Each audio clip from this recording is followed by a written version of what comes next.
Good afternoon.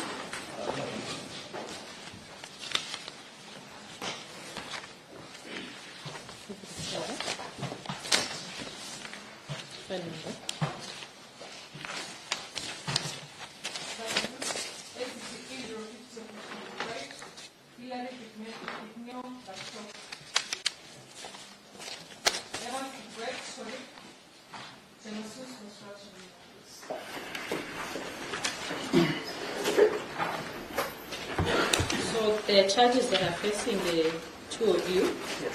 and we'll read the charges to you. I believe that both of you have no issue understanding English. Second accused, you're okay with English? Okay, so listen to the charges, then you'll respond. But before we do that, let's take on record who are here. Please take a seat. Yes, Mr. Monda, I appear together with Ms. Gateru, Present, Your Honor. Mr. Akula, Present, Your Honor. Mr. Nyamache, Present, Your Honor. Yes, Mr. Monda.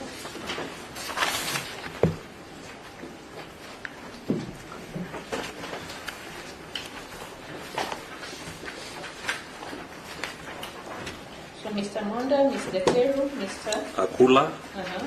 Mr. Nyamache, and Mr. Mosaru. Ms. Kigi, that is K-I-I-G-I, is watching brief for the ESCC.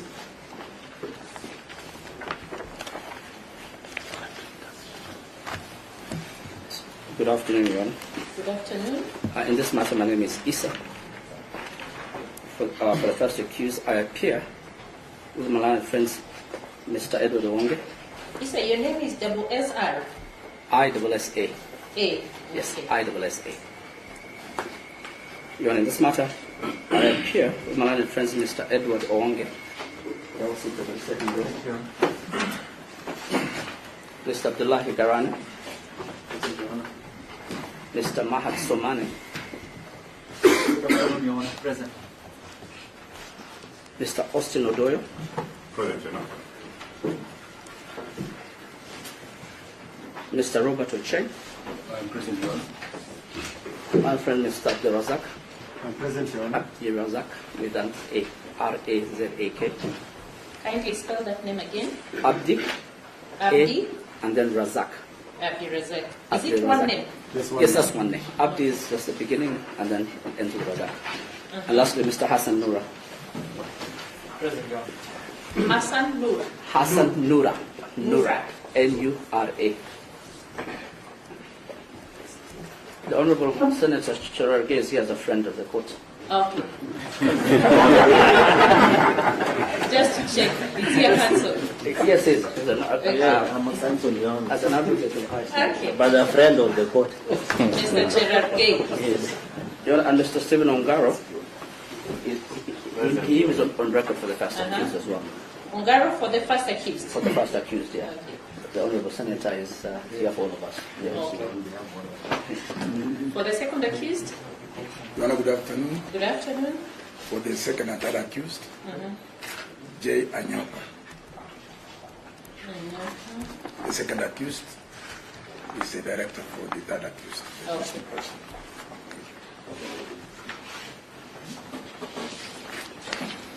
Any other friends of the court?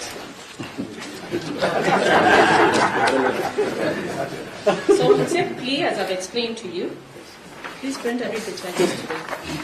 Kindly stand up.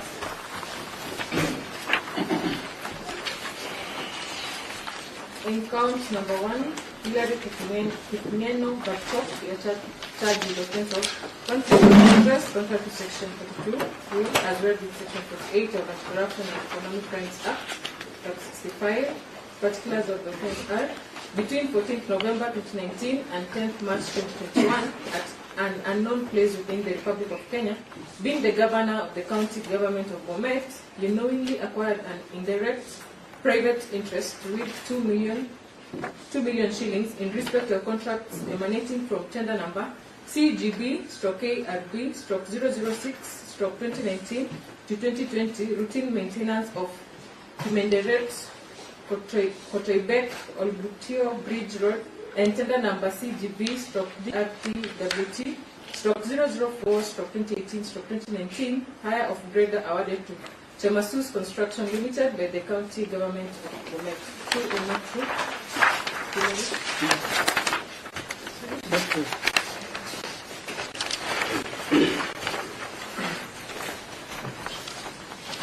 Count 2, Hillary Barchok. You are charged with the offense of acquisition of proceeds of crimes, contrary to Section 4A, as read with Section 16 of the Proceeds of Crime and Anti-Money Laundering Act, Chapter 59B.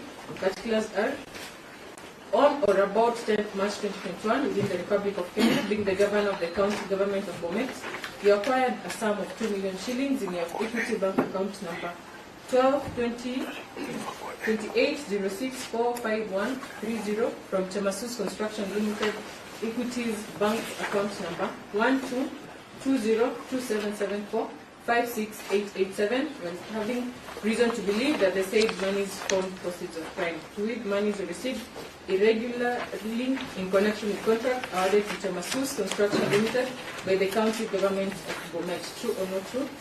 True. Count number 3, Hillary Barchok. You are charged with the offense of use of proceeds of crimes contrary to Section 4B, as read with Section 16 of the Proceeds of Crime and Anti-Money Laundering Act, Chapter 59B. Particulars are: on or about 15th March 2021, within the Republic of Kenya, you transacted a sum of 300,000 shillings from your equity bank account number 122028064513 to your equity bank account number 02101979399281, while having reason to believe that the said monies formed proceeds of crime, to which monies you received irregularly from a contractor of the county government of Bomet. True or not true? Not true. Count number 4, Hillary Barchok. Charged with the offense of use of proceeds of crime, contrary to Section 4B, as read with Section 16 of the Proceeds of Crime and Anti-Money Laundering Act, 59B.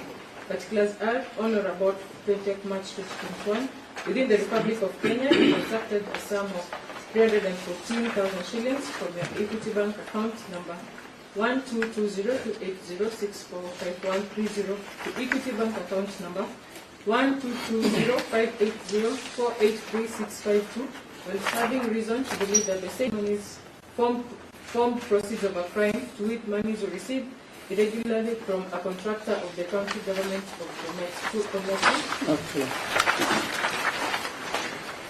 Count number 5, Hillary Barchok. You are charged with the offense of use of proceeds of crime, contrary to Section 4B, as well as Section 16 of the Proceeds of Crime and Anti-Money Laundering Act, Chapter 59B. Particulars are: on or about 20th March 2021, within the Republic of Kenya, you transacted a sum of 100,000 shillings from equity bank account number 122028064513 to your equity bank account number 02101979399281, while having reason to believe that said formed proceeds of a crime, with monies were received irregularly from a contractor of the county government of Bomet. True or not true? Not true. Count number 6, Hillary Barchok. Use of proceeds of crimes contrary to Section 4B, as read with Section 16 of the Proceeds of Crime and Anti-Money Laundering Act, Chapter 59B. Particulars are: on or about 29th March 2021, within the Republic of Kenya, you transacted a sum of 750,000 shillings from your equity account number 122028064513 to Maurice Munene Kinyo, while having reason to believe that the said monies formed proceeds of crime, to which monies were received irregularly from a contractor of the county government of Bomet. True or not true? Not true. Count number 7, Hillary Barchok, Evans Bororiet Construction Limited. You are charged with the offense of money laundering contrary to Section 3B1, as read with Section 10 of the Proceeds of Crime and Anti-Money Laundering Act of 2009. Particulars are: on or about the 10th March 2021, within the Republic of Kenya, being the governor of the county government of Bomet, a director of Chemasus Construction Limited and a limited liability company, respectively, was known that 2 million shillings formed proceeds of crime. You entered in an agreement to transact the said sum of money from Chemasus Construction Limited Equity Bank account number 1220277456887 into the Equity Bank account number 12202806453130 in the name of Hilary Kikmeno Barchok, whose effect was to conceal the source of the said money. Hilary Kikmeno. True or not true? Not true. If Evans equates true or not true? True or not true? Not true. Tanasus, true or not true?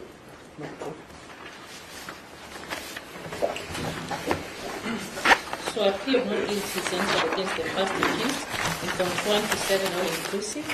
Also a further plea of not guilty is entered against the second and third accused in count 7. You may take your seats. You're on behalf of the accused. Just First a minute, accused counsel, person. please.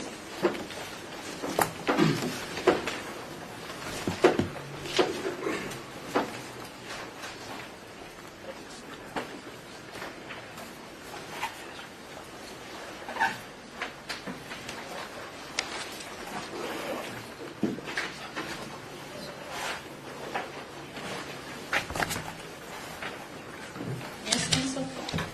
Yeah. Perhaps you can start with defense. Let's start with the Mr. prosecution. Wonder? Yes, Your Honor, in this matter, the DPP is not opposed to the release of the accused persons on bail, stroke bond terms, save to indicate to the court that upon release on bond terms, taking into account the nature of charges that they each face, they should not leave the jurisdiction of the court without permission of this honorable court or the trial court.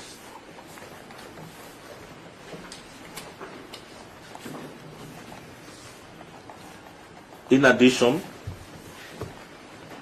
upon service of the evidentiary material by the prosecution, they should not contact or interfere in any way, either by themselves or through their proxies,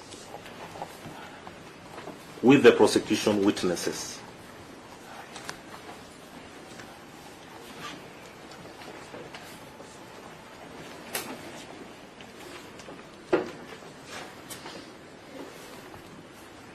In case each of the accused persons holds a passport, the same should be deposited in court and seek the permission of the court in case they wish to travel outside the country.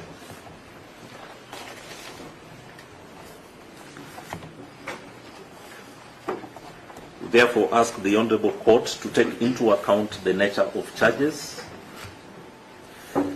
in releasing the accused persons on bond or bail.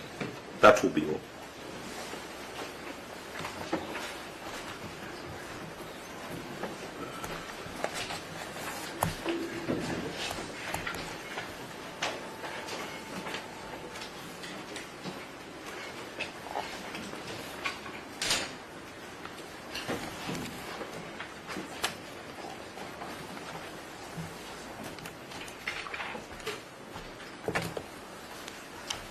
And maybe, Your Honor, before I pen off, Yes.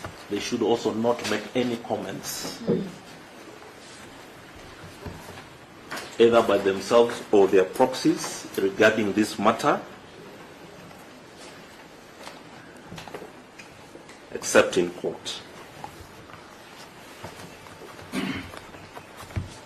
in order to preserve the integrity of the proceedings.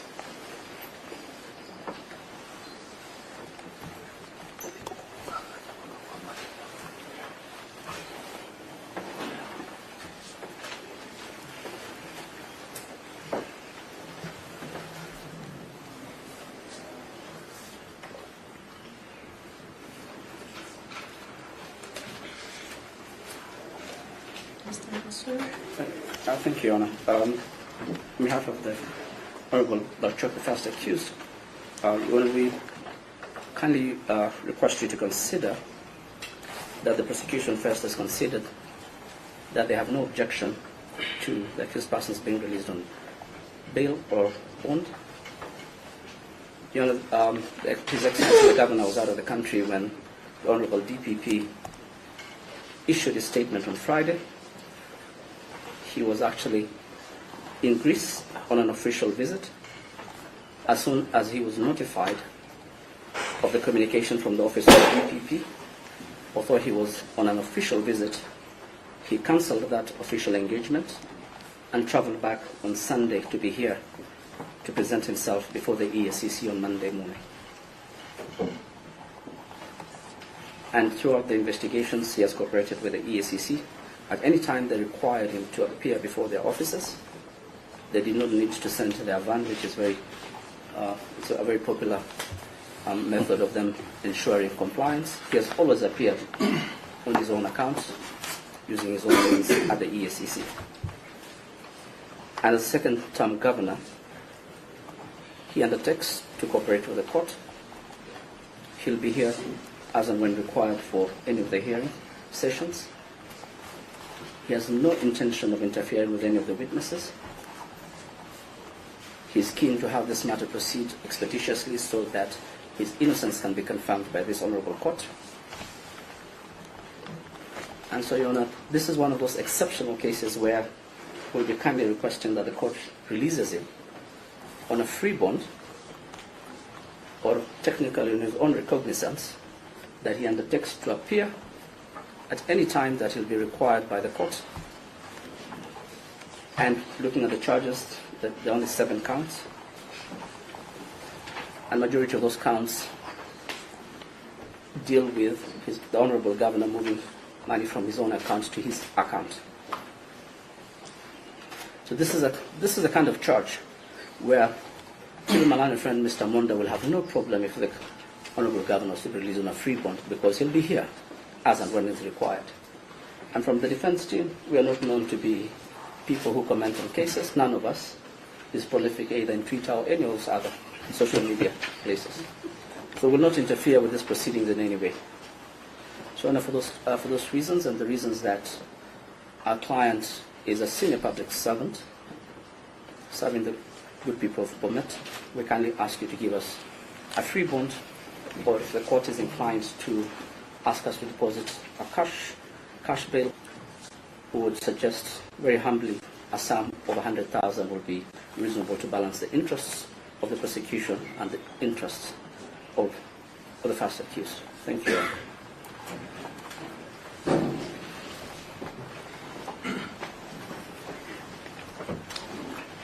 Do any of your co-counsels intend to say anything? No, you He's spoken for all of us. Okay, thank you. Mr. I want to call you an old name, I knew you. Anyoka. Yes. He's usually very careful. With the conspicuous A. With the conspicuous So A. he's an officer of the courts. Without the A, then we have a defective quorum. Yes, Mr. Your Honor, on Anyoka. behalf of the second and third accused, I have instructions to beseech the court to admit the second accused on not just reasonable, but lenient bond terms. Your Honor, as you consider the terms, I urge the court to be alive to the purposes, values, and the principles of the Constitution, in that bail, bond, is a constitutional right, and that as you consider those terms, they should not be such that they impede the accused person's access to justice. At the same time, Your Honor, the same should not be in a manner that it affects the fair hearing of this matter before court. Maybe on specific facts to guide the court as it retires to consider what kind of terms to describe or prescribe the accused person has an established home at Chebole, that's within Bomet County. He is a businessman, but more importantly, he's engaged in dairy farming and makes a significant contribution to the food security of this nation.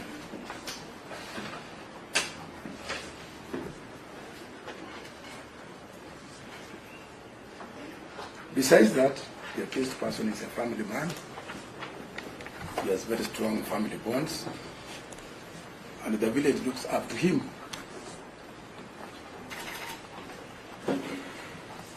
For guidance. Your Honor, during the subsistence of the investigations, the accused person cooperated fully. He could answer calls as and when they were made. He followed up missed calls by following up by making calls to the investigators. He provided any information as and when required. He has never displayed or demonstrated any indication of a possibility of him absconding this court process.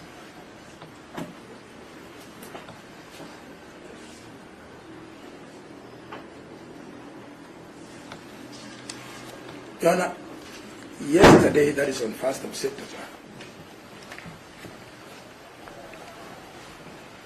the accused person received information from a friend that he had seen through the media that he was required to attend at the EACC offices yesterday at 8. That is on 1st of September 2025. Through a friend, he contacted me and requested me to proceed to his reporters to plead and ask them to postpone his appearance to Wednesday, that is 3rd of September 2025. The reason being that he received the information very late, and in addition to that, he had a sick patient who required urgent medical attention. I proceeded to EACC headquarters on behalf of the second accused. I'm happy and thank the EACC officers. They indicted my client and me, but on a personal undertaking to produce him on 3rd of September 2025 before the EACC headquarters. Your Honor, I did a letter which was received, and there is.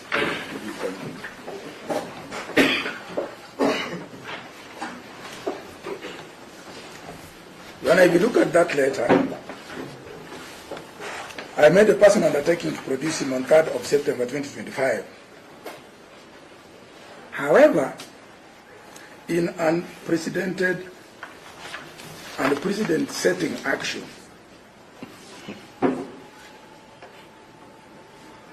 the second accused called me and informed me that the doctor has confirmed to him that his patient is out of danger,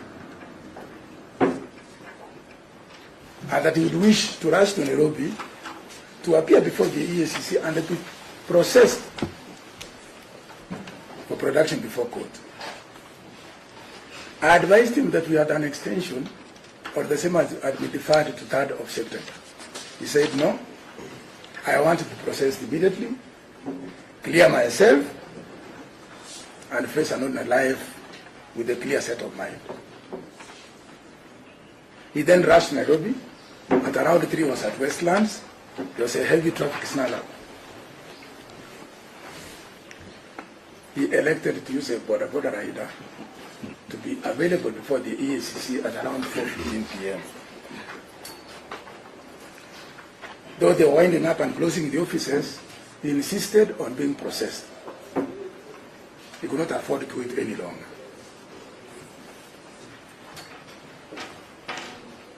Your Honor, that special and unique act from my client is something that I have not witnessed for over 20 years of my practice as a practitioner and as an ordinary citizen.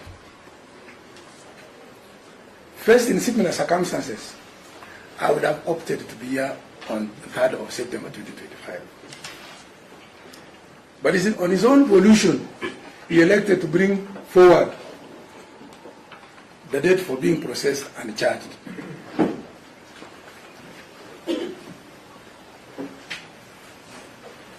Your Honor, with such kind of unique demonstration from the second accused, this is a situation where the court should go an extra mile and release the accused person on a free bond. And as a reward for such an exemplary, rare, and unique act. That is indeed a Kenyan who is so obedient, so religious, and so determined to face justice, go through the criminal justice system, and clear himself.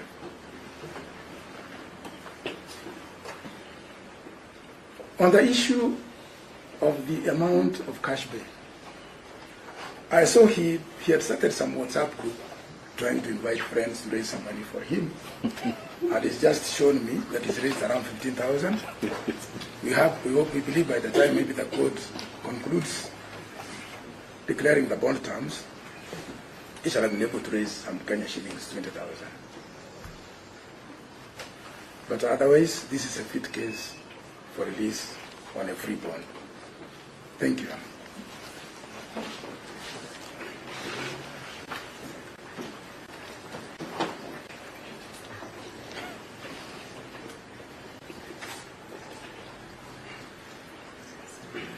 Mr. Monda, do you wish to respond? Yes, just briefly say, we reiterate. There's just something like on the issue of the comments on about concerning these particular proceedings. Yes. This concerning the part of my client, the application by the prosecution concerning comments of this particular case, it appears the prosecution is making an application against themselves.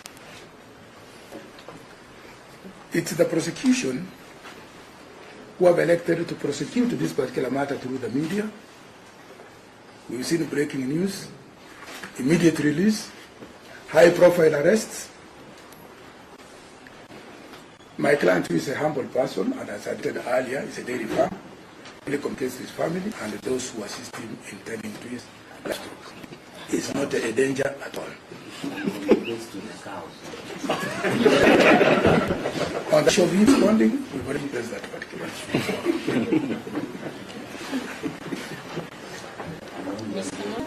Yes, just beginning with that issue, all I said is that the matter is now within the domain of the court. Yes. So any comments or references to the matter will be deemed sub judice. So therefore, going forward,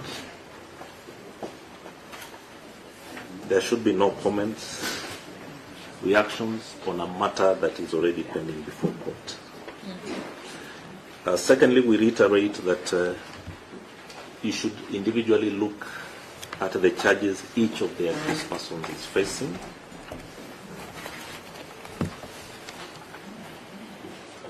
And in our view,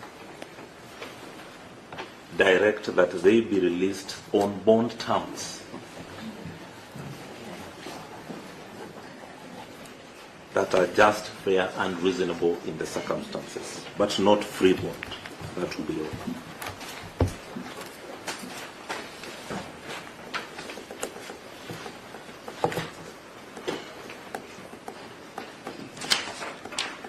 Mr. Mansour, you're in your feet? Or it's that you don't have a seat? I'm anxious to get the bail terms. Okay.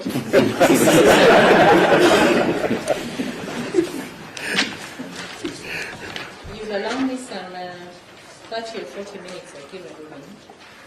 That's one. Yeah, we can I wait. think that will take us to about 1:30? 1:30 or thereabouts. Huh? That's fine. That's okay.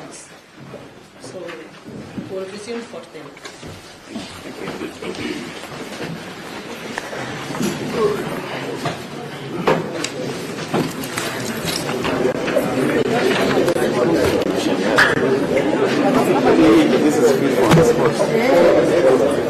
Nadhani kwa mekopi hizo kwa hizo conditions hata kwenye documentation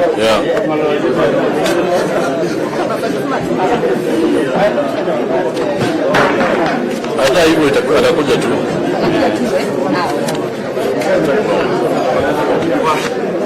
Kandoka.